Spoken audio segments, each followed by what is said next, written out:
Hi everybody, this is Ange, and this is going to be my 23 month post-op gastric bypass. I had my gastric bypass May 8th, 2019 at Sanford Hospital in Bismarck, North Dakota with Dr. Bree Dewing. My starting weight was 270 pounds. My current weight is 113 pounds for a total loss of 155, I believe. 55, 57, something like that. I'm struggling a little bit with body image, obviously, because my body's changed so much. And I'm getting more attention than what I ever did before. And it kind of bothers me. People are getting younger and younger and younger. And I got carded, and I threw my driver's license across the counter. And somebody looked at my driver's license and looked at me and called me a liar. Told me that I didn't look like I was more than 26 years old. And that's taken a lot to get used to, I guess you can say. My labs come back. We did my labs early because I'm moving out of the frozen tundra. I'm actually going to be moving to Greeley, Colorado here in the next 6 weeks. So we did my lab work and everything for my gastric bypass a little bit early, and I have an appointment to see the bariatric surgeon and the nutritionist next Tuesday morning. My vitamin B12 levels were through the roof. My vitamin D levels were through the roof. My copper, my zinc was a little low, but my copper was good. My calcium was good. Everything else was okay. It was just those. And I was reading, and one of the side effects of a high vitamin B or a high vitamin D level is sensitivity to cold. And I'm always freezing. Like when I go outside, I have to wear an undershirt, my shirt, a hoodie, plus my Carhartt. And I also have to wear my jeans and then my snow pants over the top. And I'm still cold. But I don't have the fluff that I used to have to keep me warm, obviously. You guys have seen how I've changed over all of my videos. So it's been quite a difference. I'm looking forward to having a new bariatric doctor and a new program in a different state. Colorado, specifically Denver, is very, very, very, very well advanced. And if I'm having trouble getting my weight to stabilize, so far I've been 113 pounds for the last week and a half. My hair is starting to grow back and it's getting thicker. If you have somebody that does Young Living or doTERRA or whatever, you should check into something called mermaid spray. It's works very, very well. My hair has grown this much in the last 8 weeks, and it's come in thicker. You can't tell that I have bald spots. So I can't wait to have a full head of hair again. I haven't had a full head of hair since chemo, and that was 9 years ago. As far as eating and that sort of thing, I make sure that I get my protein in. Protein's number one always. I'm having a little bit more trouble with my water here lately. I'm not getting as much, and I'm noticing that I'm more constipated than I used to be. I've noticed that a lot of things have changed since I had my bypass. My sexuality has kind of come up and given me a wicked slap and said, "Hello, nice to meet you." I'm not, by far am I a slut? No. In fact, I've been with 4 people in the last 5 years. So I wouldn't call myself a slut, not by any means. But I've noticed that since my gastric bypass, even before my gastric bypass, my hysterectomy 7, 8 years ago. Things have changed. And then with my gastric bypass, things changed some more. So for Christmas this year, I never get myself anything for Christmas, ever. I always make sure my kids get what they need and, whatever, and I don't take care of me. Well, this year I decided that I deserved a Christmas present. I went and got a vertical hood piercing. And that has made me far more sensitive. I used to have to use KY and, whatever. I had problems with lubrication. And since I did my piercing, I don't have them problems anymore. It's kind of interesting. Especially with the guy that I was entertaining one of them being 10 years younger than me, and the other one being 7 or 8 years younger than me. So I had to learn to keep up, I guess you could say. This move is going to be really, really huge. I'm excited because my kids' dad is actually allowing me to leave North Dakota. We've been divorced 14 years, and I think I've been in North Dakota 14 years too long.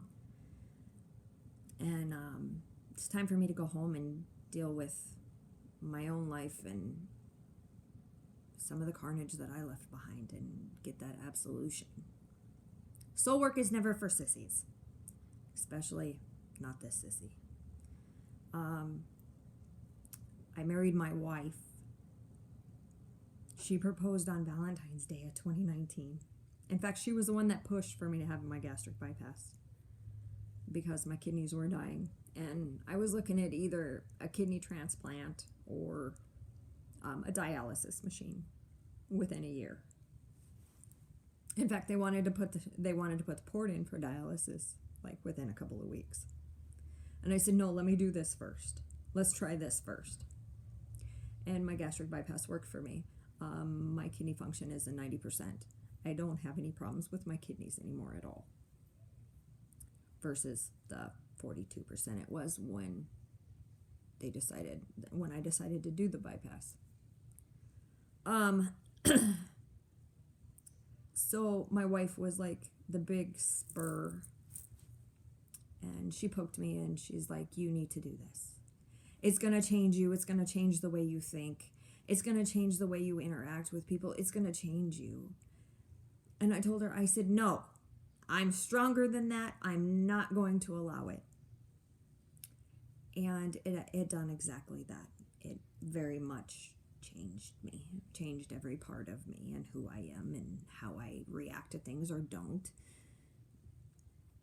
and how I interact with the world and how I interact with my children and that sort of thing. And I never in a million years thought that would happen, and it did. And that's something that I'm kind of struggling with. But she proposed on Valentine's Day. Her birthday's on the 5th of February, and she proposed on Valentine's Day. We got married March 10th of 2019, and she got killed in a car wreck on March 13th of 2020. So this last year has been really, really rough. First come my birthday, and I started drinking, like bad drinking. First come my birthday, and that was kind of interesting, to say the least. Sorry, excuse me. Damn text message.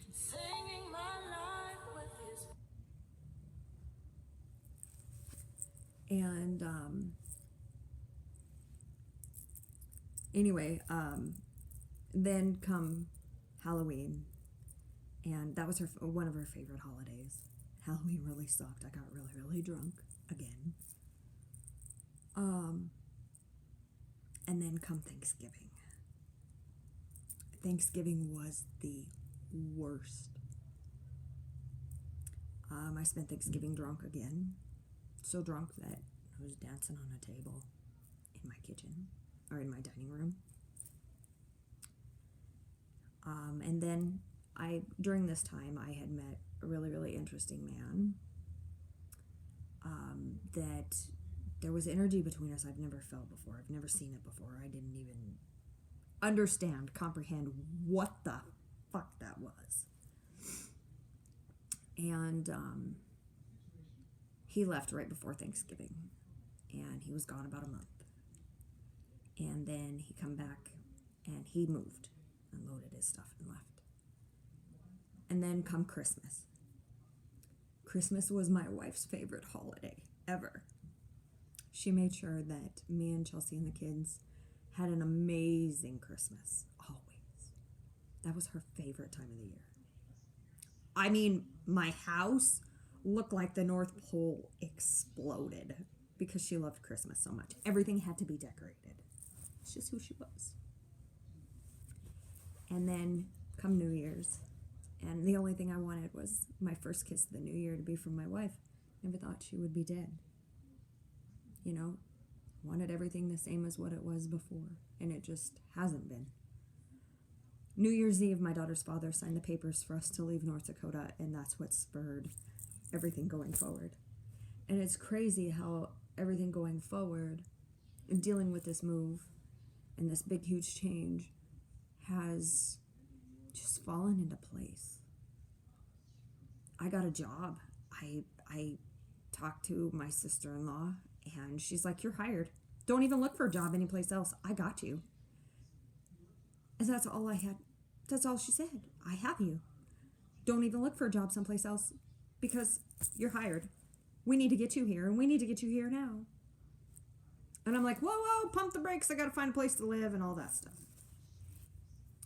So I called my dad, and I told him, I said, Daddy, I'm ready to come home. I need to live in Colorado because that's what's good for my daughter and that's what's good for me, but I'm ready to come home. And he said, all right. He said, here's your assignment. He said, you need to tell me when you're ready to move. You need to give me a specific date. You need to book the U-Haul. You need to book me a hotel room so I have a place to sleep. And you have to have a place to live. Well, I go down next Wednesday to finish filling out the background paperwork and all that on my job. I deliver the deposit and sign the papers for my apartment in Greeley, Colorado next Thursday. And I turn around and come home Friday. And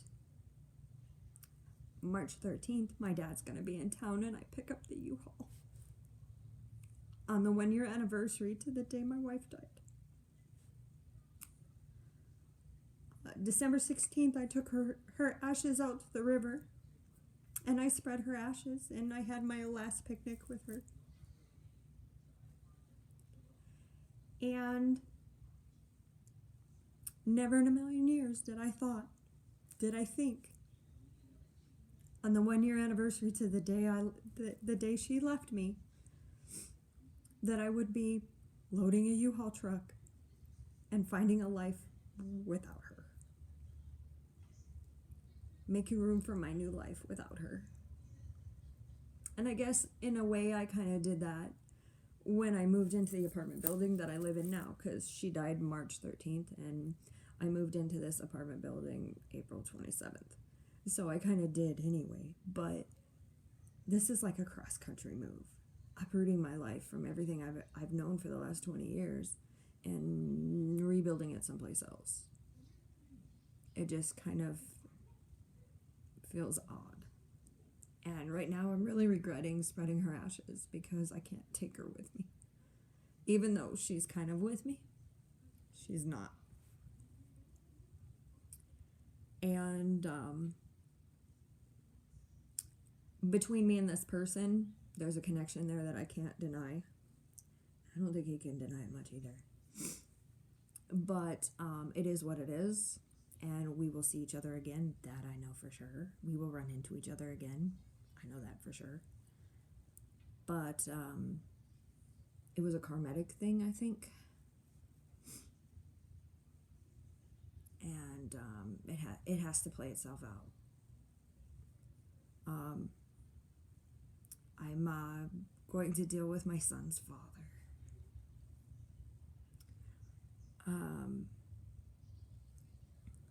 My son's father and I are putting his stone out on April 15th. It would have been his 20th birthday. And I have to slam that door between us because that door's always been open. I've always left it open. And he's married, and I think he deserves his happiness, and I deserve mine. And we will be the best of friends for the rest of our lives, without a doubt. But we're not okay with each other anymore. We're not gonna be each other. We're not gonna be with each other. And I think it's time that I slam that door. That way I can go forward. And so can he. He can actually rest and be happy in his own relationship, because he's not. He sent me a song not too long ago, I Told You So by Randy Travis. And I told him, I said, as of right now, I need you to be my rock. I need you to be my strength. I need you to help me deal with our son. And help me put that into perspective. And I need to apologize because I did not tell him about his son, because he was married and so was I. We were not in a position to where we could just drop everything and be co-parents, or whatever. We couldn't have made that work.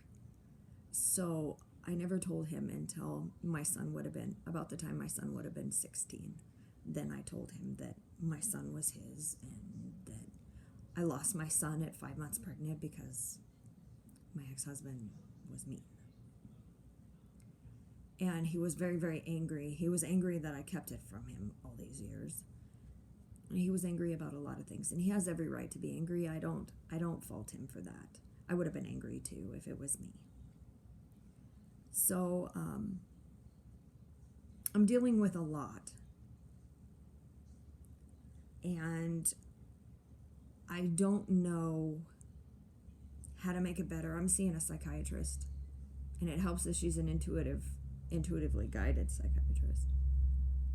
I'm seeing a psychiatrist every week as long as I live here, and that helps things, I think. It doesn't confuse me. It kind of helps ground me again. And there was some bombshells in the family that were dropped here a little bit before Christmas. And I'm having trouble dealing with all of that, because I'm questioning who I am and where I belong and who I belong to and the way I was raised, and I'm questioning a lot of things about a lot of things. And it'll be okay. I'll cling to my rock, My rock's always been my daddy, and he's an amazing man. God broke the mold when they made him. He's an angel. I swear to God he is. So, I'm sorry I haven't been here for a while and haven't done an update or whatever. I had booked my tummy surgery to have my tummy skin removed, and it was booked for February 17th, and I canceled it. And it's because I couldn't have the stomach surgery February 17th and turn around and load a U-Haul trailer and drive 700 miles and unload a U-Haul trailer within a month of having surgery. There's no way I would have been able to even think about doing that. So I canceled my surgery, and I hooked up with a bariatric surgeon out of Fort Collins, Colorado. Her name is Diana, and she is going to do my work for me down there, probably next winter, I would guess. Other than that, I wanted to touch base and see how everybody else is doing. I still watch all your videos. I might not comment or, whatever, but know that I still pay attention. And you guys are a huge source of inspiration for me. I love you all very much. And I'll put my number in the description box below if you want to call and check in. You're most certainly welcome. I'll talk to you soon.